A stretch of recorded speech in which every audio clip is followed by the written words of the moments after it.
What is going on, everyone? This is Nate the Great. I'm coming to you live from the Sports Status Podcast. I am here today with, uh, forgive me if I mispronounce your name. It's like Rafael Esparza. Yes, just like the turtle. Okay. Um, Now, before we get started with everything, can you explain to the audience what you do? I am odds maker, head odds maker over at mybookie.ag. I work for a company called Doc Sports. I'm a sports handicapper, writer, analysis guy over there. Do media for both companies. So just pretty much everything and anything in the sports gambling world. Been doing it for over 20 plus years. Um, Now, how did you get up to that point? Legally and illegally are two different answers. I'll say when I moved to Las Vegas in the late '90s, I was just getting out of retail, and I just wanted something to change, something new. Even though I was making good money doing what I was doing in my other career, I love the sports gambling aspect, the sports betting aspect.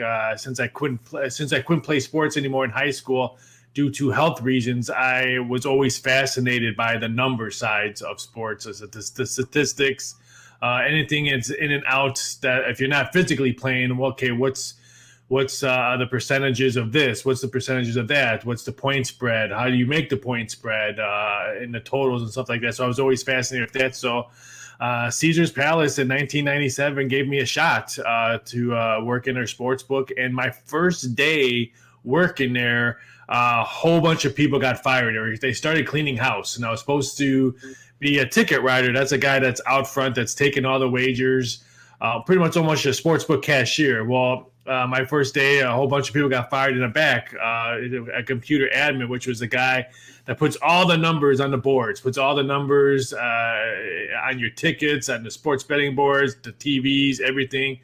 They asked me how my typing skills were, how my computer skills were. So I said, I can do all that. It looks pretty easy to me. So I probably jumped a few years out of a sports betting career, because normally you start back as a ticket writer and then you work your way up. So I probably jumped ship. I probably stepped in a lot of people's shoes going into that position right away. And I always tell people, if you want to move up in Las Vegas, and I'm talking sports books, table games, in the casino industry, you don't have kids and you don't get married, because in the casino world, well, back in the day before COVID, if you were single and had no kids, you would work till midnight. And if they needed someone to come in at 7 a.m, they'll ask you. And you're like, yeah, sure. I know. Why not? I'll do it. So I moved up pretty quickly. And then after my 14th Super Bowl working for MGM Mirage, I worked at pretty much every sports book. I opened up City Center, Aria Racing Sportsbook.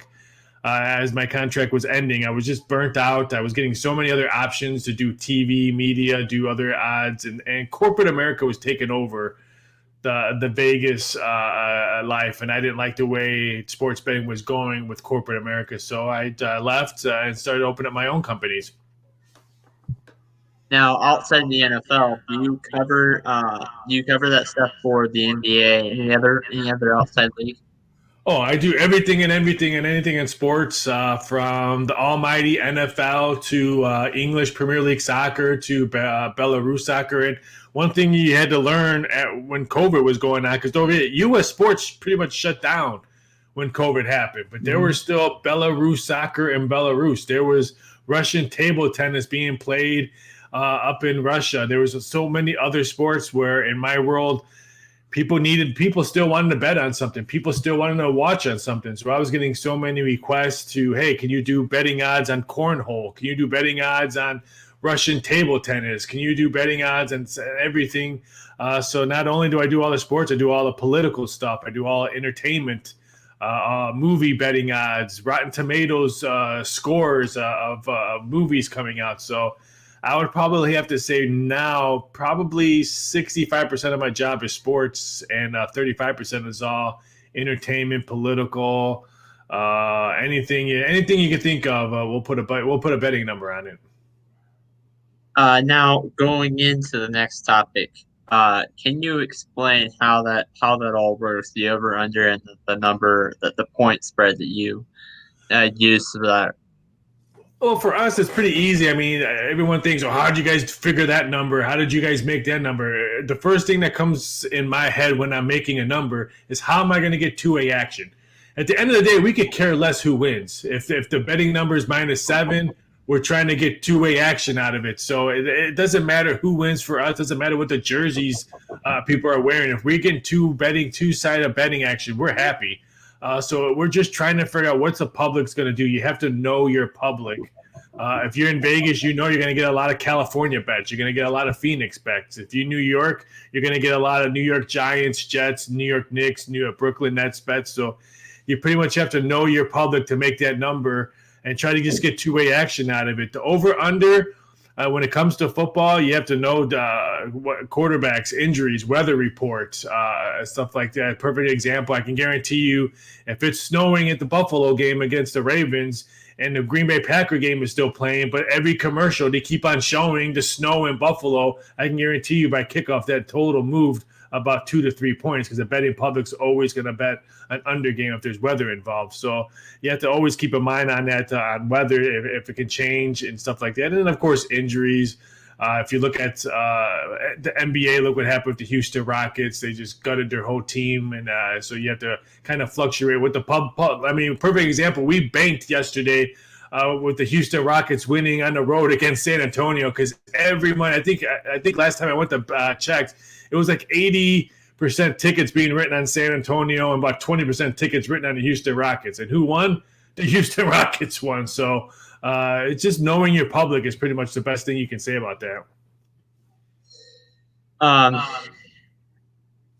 Any advice other than what you said earlier about the kids and all that kind of stuff? Any advice that you have for people that want to go into that industry? If you want to go in the betting industry, the number one where I tell people, just because there's a game on TV does not mean you have to bet it. Sometimes there's no value on it. Just because there's a game on ESPN, there's 2 games on tonight, there's 4 games in the NFL. Well, maybe that game doesn't have value. I don't see that much value in the Buffalo Ravens game. I made that number 2.5, 3. It came out 2.5, 3. So why would I bet it if I see no value in it? If the same number I thought the game was going to be, it is the same number, then there's no value in it. Just because there's a game on TV, doesn't mean you have to bet it. So it's all about money management. And I always tell people, look at sports betting or even fantasy sports. Look at it how you approach the stock market or your 401k. You're betting on numbers. You're not betting on who's playing, who's the name on that jersey, what logo's on that helmet. You're playing a number game. You're playing the stock market. If you think that team's hot, keep on riding on it. If you think it's cold, bet the cold team on it. I always say sports betting and fantasy sports is just like the stock market. Now that leads on to the next topic, the final topic. Now, to be flat out honest with you, I usually wasn't fond of sports betting. Sports gambling. More like if I lose a bet, I'll cut my hair or something. I can see that. Yeah. Especially since I'm about to be into college and wanted to go into the podcasting industry as a sports broadcaster, maybe on ESPN, maybe on the NFL Network or anything like that. So there's 4 games. Going in first game, Chiefs and Browns. What is your pick? What do you see going on in this game? Well, let me give you a quick advice on your career about doing podcasts and sports and stuff. If you really want to advance your career and how the states are approaching gambling and fantasy sports and all that, watch a lot of homegrown English Premier League soccer live feeds. Not the ones that you see on NBC, but the ones you see like in Manchester, like the announcers. Mm-hmm. They're always referencing either fantasy stuff or gambling and stuff like that. Because let's face it, about 90% of the people who are watching that NFL game this weekend or that English Premier League soccer either knows the point spread or the betting lines or has action on the betting lines. So it's funny that we're probably about 10 to 15 years behind the whole world when it comes to fantasy sports and betting and all that. I would highly recommend looking at how they call like their soccer matches or their rugby matches, even though you may not understand what they're saying, but just see how they approach and how they entice the listener. on how they call a game. It's really, really informative and really smart on how they do it. So I highly recommend looking at that if that's because I think that's how the American sports are going to be. I mean, even I don't know if you're a wrestling fan and all that. Now that there's betting on wrestling, you even see it when you're watching like pay-per-view events or something like that. They're always saying, "Oh, Vegas has this number on it," and that gets people intrigued and like, "Oh, really? I didn't know you can do that." So I highly recommend looking at all that stuff. If that's your true love of trying to do something out of college, I highly recommend. But to answer your questions, all right, for the Saturday games, let's get going with the Saturday games. I mean, I best the intriguing one has to be the first game. I mean, it's the almighty MVP Aaron Rodgers playing against the almighty Aaron Donalds, who I think that should be a wrestler and just give up football because he can probably make more money and not get hurt as much as he does in the NFL. But I mean, the Packers are coming off a nice vacation, a week vacation, or a little bit healthier. And let's face it, it's going to be in the mid-20s, 25 degrees. And I don't know if you've had any injuries or metal put in your body. Let's see, Goff has 3 pins in his hands. If it's 20 degrees, that's going to be hurting and aching a little bit on that. So keep an eye out for that offense. I don't think you're going to see a lot of points scored in this game. I think Green Bay wins this one. If you're a betting person, I don't think they covered a number. Because don't forget, a couple weeks ago, the Green Bay Packers couldn't blow out Jacksonville Jaguars. They only won 24-20. So they don't they usually play their teams on how that team usually plays. They don't blow out elite teams and playoff teams. I think it's going to be a nail biter. I would not be shocked if 2 field goals win this game. Packers win, but it's going to be a nail biter. I'm going to have to disagree. I know it's very cold out. I know Jared Goff does not do well against in cold weather conditions. But there's always seemed to be that one playoff game that the Packers seem to choke. Aaron Rodgers seems to choke. So I have a feeling because that Rams defense has a very strong defense, I have a feeling that the Rams are going to win this. It'd be interesting. I could totally see that. I think we're going to see one big road team. I don't think it's going to be this one. I'll tell you the road team that's going to shock and awe the public. I think that's going to happen. But I don't think it's this one. I mean, if Goff was 100%, then I'll be like, ooh, we could see a big upset. I think I just don't see how they're going to score. I know they scored 30 points against Seattle, but 14 of those points was on defense and field position. It wasn't like they were driving 90 yards to score a touchdown. That was all because of their defense. If Aaron Rodgers gets hot, I don't care who's on the defensive side. He's going to get hot, and he's going to put some points on the board. But I can totally understand where you're coming from because let's face it, I just told you why Green Bay Packers have struggled against bad teams all season long. So to go on and talk about the next Sunday night game is the Ravens and the Bills. This one's intriguing. This one's probably going to be, I think, the best game on Saturday. I mean, there's some really good college basketball games. That's another segment. But yeah. This one has it because let's say if it's going to be snowing, how's Buffalo going to be able to run the ball? Because if it's snowing, you figure Baltimore's going to just run the ball, and that means Buffalo's just going to pack the line and try to stop the run early. And if that happens, then I think the Bills can easily win this one. I know a lot of people that bet in 6 figures on the Baltimore Ravens. They think they're going to win outright. I think before I saw Buffalo play last week, I thought Buffalo was the best team in football right now. They were getting really good team play on both sides of the ball. Their offense was putting up Tecmo Bowl numbers, putting up 50-plus points, seems like in a blink of an eye. I'm going to lean towards the home field in this one. I know home field doesn't really matter this year in any sport, NFL, college football, NBA. The home field is nowhere to be found, but Bills Mafia is the Bills Mafia, and I think Buffalo squeaks out a very, very tight game. I feel like that Ravens defense is great against the run, but that's not the Buffalo Bills' strength. So in this one, I'm probably gonna go with Buffalo. I feel like Stephon is gonna have a heck of a game, so I'm gonna go Buffalo. I'm gonna go with the score, 24-21. If I'm Buffalo, rewatch the national championship game and use Diggs like Alabama did the Heisman Trophy winner. Just give him the ball and let him run around. I think I think you're totally right on that. I think Diggs is going to be the big key of why they win this game. Now, for the Sunday game, um, the Browns and the Chiefs. I'm going to go first because I have a feeling that this is going to be a very high scoring for both Kansas City and Baltimore. I'm going to go, not Baltimore, Cleveland. um, I think Cleveland wins this 149-48. Wow. You know Yeah. what?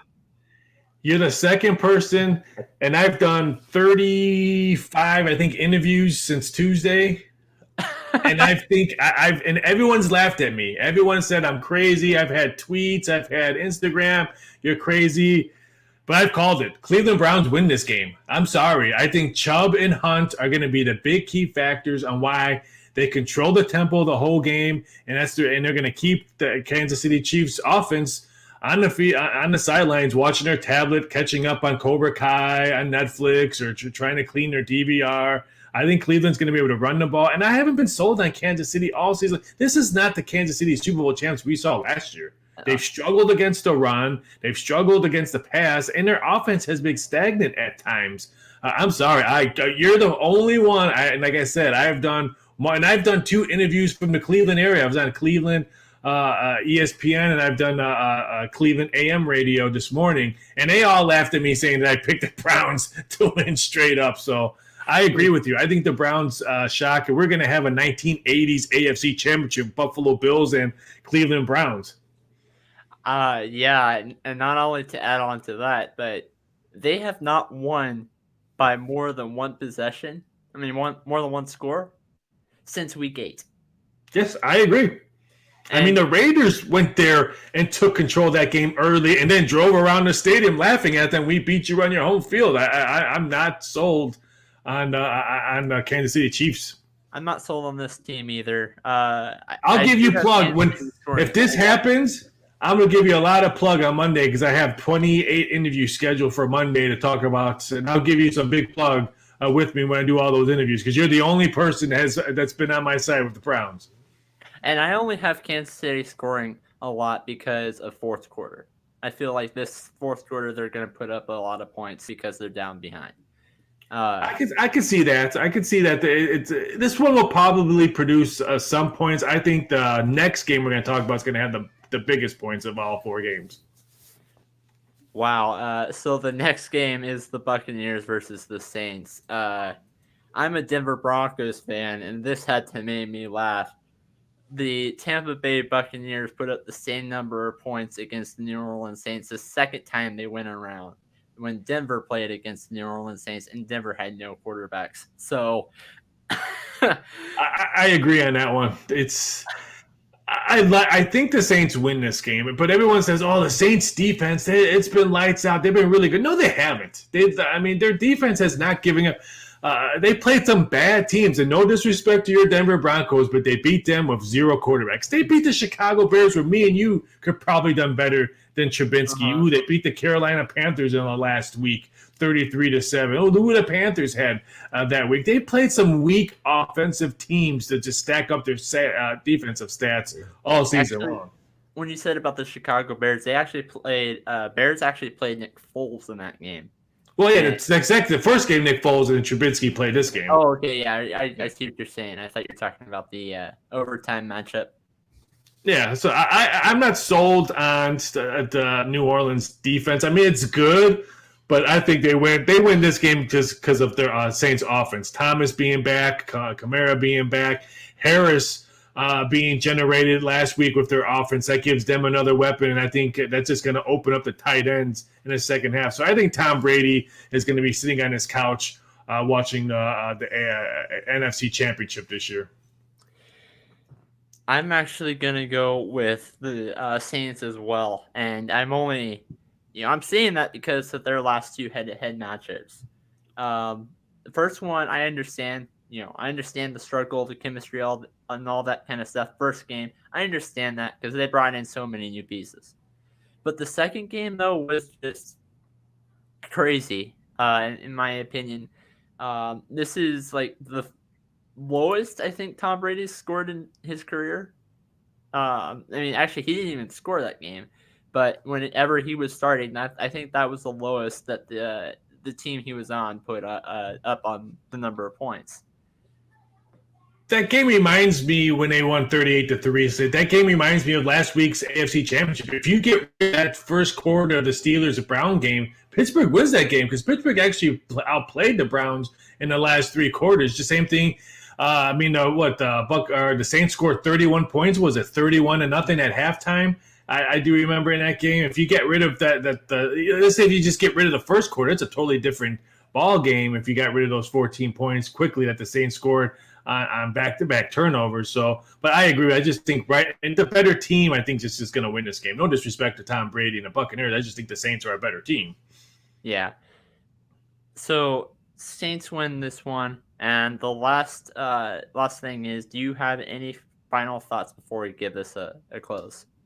No, I think, like I said, it's a very exciting weekend because not only do you have the 2 games on Saturday, 2 games on Sunday. If you like sports, if you're a sports junkie like myself, and you just want to sit around and get fat on your couch because you're not supposed to go outside because it's evil out there, you got 87 college basketball games. UFC is on ABC. I don't know how old you are, but back in the day when I was your age, ABC used to show boxing matches all the time on Wild World of Sports. UFC's on ABC this weekend, and it's early, so you get to watch that. So it's just a fun weekend. Just sit back, try to stay away 6 feet apart, wear your mask if you go outside, but if not, sit in your house, watch sports all day long. All right, so this is Nate the Great with Rafael Esparza signing out for now, and see you guys next week.